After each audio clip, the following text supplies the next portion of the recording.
घर में कोई है? बालक दर पे आए हैं माँ, एक फटेई लुगड़ी दे दे माँ। अरे बाबा, आवा आवा आवा, तो लोगन आसन ग्रहण करा बाबा। ठीक है माँ। लेकिन एक बात पूछी बाबा, वो ऐसा कौन अत्याचारिणी माई रहल जोगी बने बदे मजबूर कर देलस? माँ बहुत करुण कहानी है माँ। करुण कहानी? हाँ माँ। कैसन कहानी बाबा बतावा? सुनो माँ। बोला बाबा।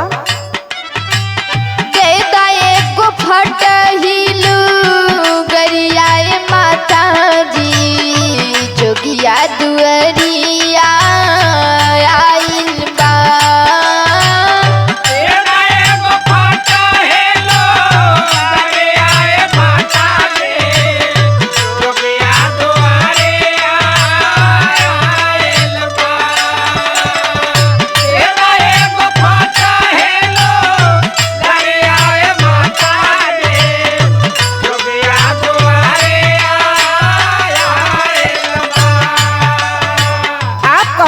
करुण कहानी तो ऐसा कौन कहानी है बाबा? सुनने की ठानी ली है माँ तो सुन। बोला बाबा। जब हम पैदा भइली माई मर गईली, जब हम पैदा भइले माई मर गईले, जब हम पैदा भइले माई मर गईले। फिर का भइल बाबा? सुनो माँ।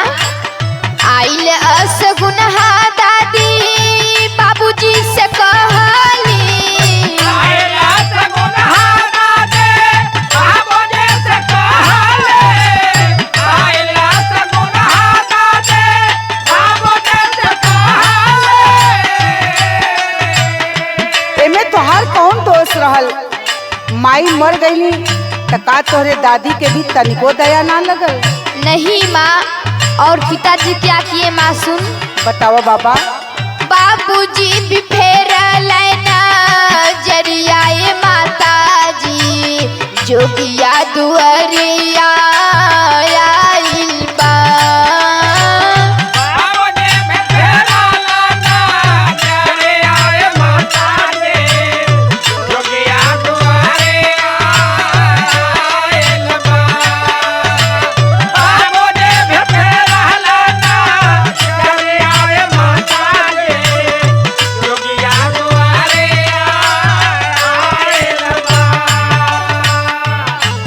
तोके विसार देलस बाबू, तो तोहार पालन पोषण कहाँ भइल? कैसे पल्ला लोग?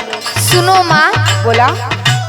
नाना नानी पाले पोसे अपने भवानावा, नानी पाले पोसे अपने भवानावा, नाना नानी पाले पोसे अपने भवानावा। तोहार नाना नानी तोके पलला पोसला? हाँ माँ। फिर का भइल बाबा? कुछ दिन बीतल जी दिहल परानावा, कुछ दिन बीतल जी दिहल परानावा, कुछ दिन बीतल जी दिहल परानावा। ओहो। मामा मामी हुसैन घरियाए माता जी, जोगिया दुअरिया आइल बा। मामा मामी हुसैन घरियाए माता जी, जोगिया दुअरिया आइल बा। मामा मामी हुसैन घरियाए माता जी, जोगिया दुअरिया आइल बा। मेरी कहानी बहुत दर्द भरी है माँ। दादा दादी ना समझला, नाना नानी पलला, और जब नाना नानी के स्वर्गवास हो गए तो तोहर मामा मामी भी अत्याचार करे में कोनो कसर ना रखला। फिर मैंने एक दिन क्या किया माँ सुन। का कइला बाबा? होई के लाचार भगली लइके परानावा, ओहो। के लाचार भगले लइके परानावा, होई के लाचार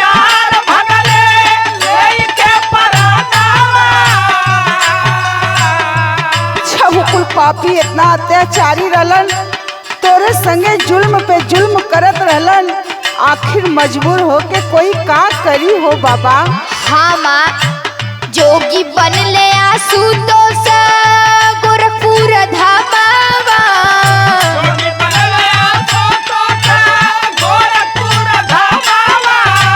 जोगी बनले आसो तोता गोरखपुर धामावा।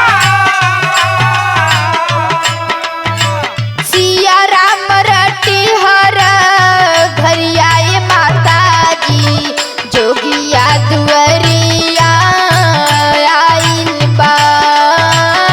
सिया राम रटे हारा घरे आए माता रे, जोगिया दुआरे आएल बा।